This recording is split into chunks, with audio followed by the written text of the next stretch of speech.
Hey guys, I would love if I could talk to you about Halloween 5, The Revenge of Michael Myers. Now, geez, if you watched my video about Halloween 4, you'll see how, giddy, ecstatic, super excited I was to talk to you about how much I loved that film. Halloween 4, The Return of Michael Myers, I think is brilliant. Probably a perfect slasher film. If I had to give you the definition of a perfect, earnest, true to form slasher film, I would tell you it's Halloween 4, The Return of Michael Myers. Not to be confused with, Scream is my favorite horror movie, but that's almost because of how it's an anti-horror movie. How it's almost it did for the horror genre or the slasher subgenre of horror what like Watchmen did for the superhero subgenre of comic books. It's like that. So it's like an anti-horror movie. I can't really use it as an example of the perfect slasher film because it deliberately isn't. It deliberately is an anti-fucking slasher film. Whereas Halloween 4 I think is probably the perfect template, the perfect stylized slasher film, just the perfect slasher film. Let me stop adding caveats. Halloween 4, The Return of Michael Myers is the perfect slasher film. Absolutely. More perfect than the original Halloween, I'll go even that far. Halloween 5 had a lot to live up to. Right. Revenge of Michael Myers. Oh, oh boy, is most of this a wrong turn. Um, we can spend forever talking about what should have been, what could have been, um, how it kind of just spits in the face of its predecessor, how it just seems to just disrespect the film that came before it, how it seems to not care about Halloween 4 and the stakes raised by that film. Doesn't care about Halloween 4's ending or Halloween 4's moody tone, its style, its thematics. It doesn't care about what Halloween 4 did. Halloween 5 is its own thing, and of course we're going like psychic abilities route rather than Jamie is evil now from exposure to Michael. It was an inevitable doom. She was like inevitably going to be the new Michael. That would have been really cool. Would have been amazing. But we could spend forever talking about that. So instead of talking about what could have been, what should have been, even though I love reading those kinds of fanfic theories and alternate avenues that the series could have gone down, I love reading those. They're genuinely more creative than what we ended up with. We have to deal with what we have. And Halloween 5 deals with psychic abilities, kind of lazily tacked on cliffhangers of Men in Black, with stupid spoots. The deaths aren't nearly as good. Nothing is nearly as good. But there's something about Halloween 5, and I talked about it briefly with one of you guys in the comments on Halloween 4. One of you guys mentioned, to be honest, I have a soft spot for Halloween 5, but that's mostly Wendy Kaplan related. And I replied with, that's perfectly understandable. She was something else. And my god, having just rewatched Halloween 5, Wendy Kaplan as Tina saves this film from being an utter embarrassment, being a complete waste of time. Seeing Wendy Kaplan, not just because she's extraordinarily hot, she's fucking hot as hell, okay? I'm talking about just her presence, her entire persona, the entire package, because she's bringing it. She brings it so hard in this film. Her energy level is like that. Her empathy meter is off the charts. The pathos, you can feel everything about her performance. She Who told someone to give such a great performance in a part fucking 5? I don't know, but Wendy Kaplan was truly inspired in this film. She's incredible to look at, which certainly helps. But her character Tina, it's one of the best Halloween characters there are, and it's all due to the natural charisma, the natural screen abilities, screen presence of Wendy Kaplan. She makes this movie great. Every part with her in it is pretty inspired and pretty interesting. I'm guessing the director gave her a lot of freedom, because she seems to deliver lines sometimes in really out there kind of ways, really counterintuitive ways. Dare I say experimental sometimes. Her performance is slightly experimental, at least within the slasher genre. She's incredibly good. I love her, and I also love her blonde friend. Sadly, not Rachel from Halloween 4. That's another case of the makers of Halloween 5 not giving a flying fuck about what was built in Halloween 4, because we get rid of Rachel very quickly. No, the other, and that's a shame, because I do like the character Rachel quite a bit, and this film didn't care about her at all. In fact, only used her for some screen candy, some eye candy, and just got rid of her in an incredibly quick and crude and cheap fashion, in my opinion. No, I'm talking about the blonde friend that dressed up as the devil at the Halloween party, the one who got it in the barn. And although her death isn't really, it's kind of half considered. A lot of the deaths in the film, her death isn't like truly well executed, but I do love the way it looks sometimes. I mean, she's covered in red blood. The red is almost matching the red of her little Satan costume. So it's red on this brown rustic background of the barn. And dude's just swinging this huge, like, spear, this huge axe, this huge thing. I'm showing my lack of farming knowledge, and it's clearly visible, and I'm hella embarrassed. But he's just swinging it, the scythe, just swinging it at her. Obviously, she gets decapitated. I wish we could have seen it, but she actually looks really great, like against the wall, like visually arresting, visually appealing, and horrific, but like in a gorgeous kind of way. I really do like certain parts of this film that are like that. It's just that they are but glimpses. You see, I consider the film a good movie because it captures like Wendy Kaplan, because it captures certain moments like that. Just very rarely do you see a film that fumbles the ball so hard. Like Halloween 4 brought it so heavy. It went hard on being great and bringing Michael back, and doing a lot of style building, if not world building. This one really didn't seem that interested in making good on any of the promises of Halloween 4, and it really didn't seem devoted to it really didn't seem to have any devotion, if I'm being perfectly honest.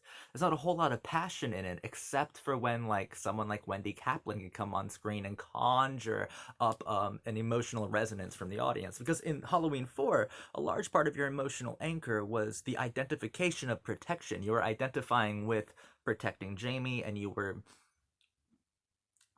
attentively listening to her, and you were trying to guide her and help her through this exposure to um, the world's darkest psychology that was consuming her, and did consume her at the end of the film. And this one, they make her mute for most of it. And it's like, wow, did someone tell you that she was annoying?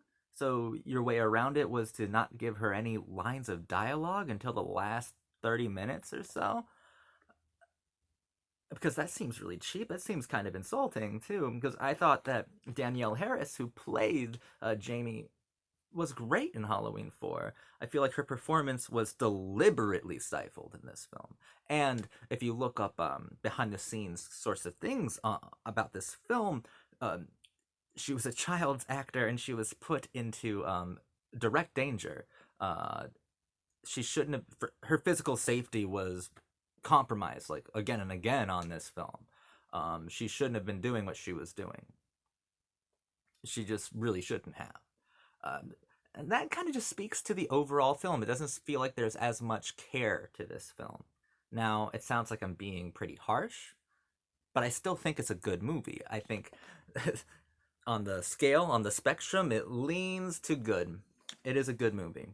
There are just so many things I wish happened differently. Because this Thorn trilogy, or whatever it has been called, could have been mythic. Could have been a mythic horror story, a mythic horror saga, but in the end, we're left with Halloween 5, The Revenge of Michael Myers, a story about a psychic kid who doesn't speak. but luckily has a friend named Tina who is, oh my god, Tina.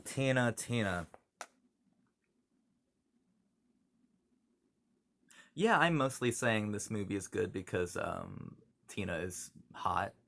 Tina is hot enough to make this movie good. No, there are actually good parts in it, but like the most impressive thing is Wendy Kaplan's presence, her performance here. It's really good. Um, it seems to come out of left field, something so inspired being in a film that seems without any true inspiration. But there are good moments here. There are some decent moments. It's just that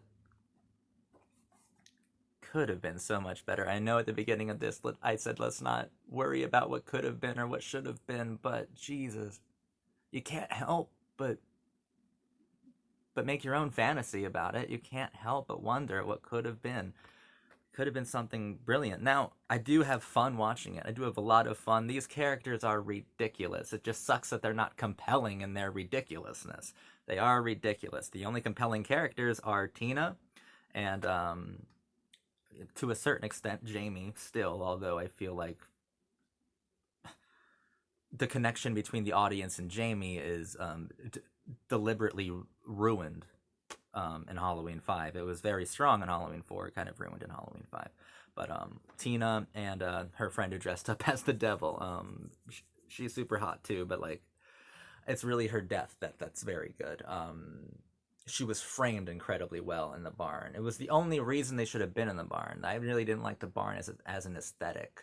I didn't really care about the rustic aesthetic because if we're talking about like rustic agrarian iconography that goes along with Halloween, that was done in the pre-credits of Halloween 4 wonderfully well by Dwight Little. Here, what makes the barn great is how great that character looks in the barn. She looks phenomenal. It's wonderful in that way. The rest of the characters, I mean, even the one I'm talking about is still like not actually like emotionally captivating. The only captivating characters in this film are Jamie to a certain extent, but mostly because of remnants of what you felt for her during Halloween 4. Nothing really that this film does, and Tina completely has, I think, everyone's heart that watches this movie. She's incredible to watch. She's incredible to be around. Such a fun character. Wendy Kaplan was a treasure. She still is a treasure, but she was such a treasure then. And like Donald Pleasance is such an asshole, such a dickhead. Dr. Loomis is a fucking dick in this movie. It's like he's always kind of dickish, kind of pompous, but in this one he's a straight up fucking asshole. Very hard to empathize with. But it's fun. But it is fun. It's a Michael movie, and it's like a true Michael movie, and I do like it. It's good. It is good. It's worth watching. I watch it like at least once or twice or even 3 times a year. I watch these movies a lot, so I end up watching The Revenge of Michael Myers a lot too. And like I'm never angry when I'm watching it. It's never a hate watch. I do really enjoy my time with the movie.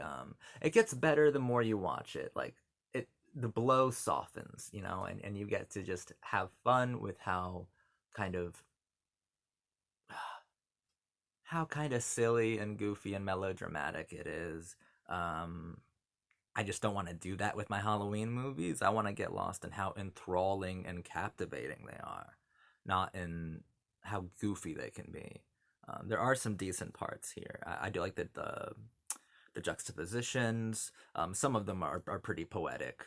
Some of them are interesting. Some of the scenes do have a great deal of intensity, like when Jamie is trying to save Tina, and it's when Michael is wearing her impersonating her boyfriend, and she's in the store. That's actually a really well cut scene. A really good example of a slasher montage almost. It's pretty good. It is pretty good.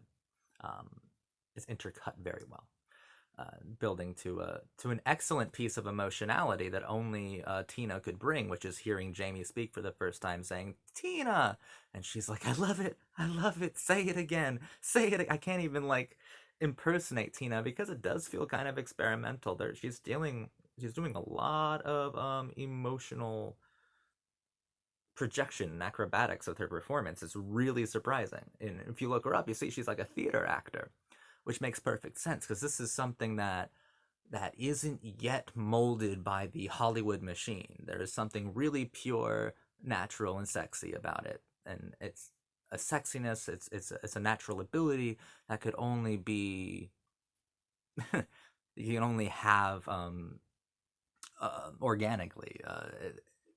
It's genuine, is what I'm saying. It's completely genuine inside this medium, which can be so contrived. Her performance is beautiful, and that's really Halloween 5 has some decent character work, some decent lighting, some okay gore, but like mostly we have some interesting moments in a film that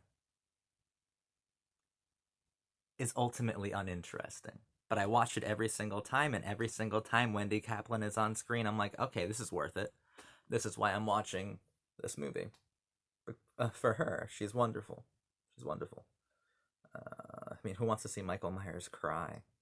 It's weird. Kind of betrays everything about the character. But it's fine. It's decent. It's good. Halloween 4 is perfect. Halloween 5 is Halloween 5. And that's the problem with it. But I appreciate it. It means a lot to me. I like Halloween 5 a lot. Cheers to Danielle Harris and Wendy Kaplan for making this film enjoyable in spite of itself. Have a good one, you guys. This has been your cult boyfriend, and I want you to have a remarkable day.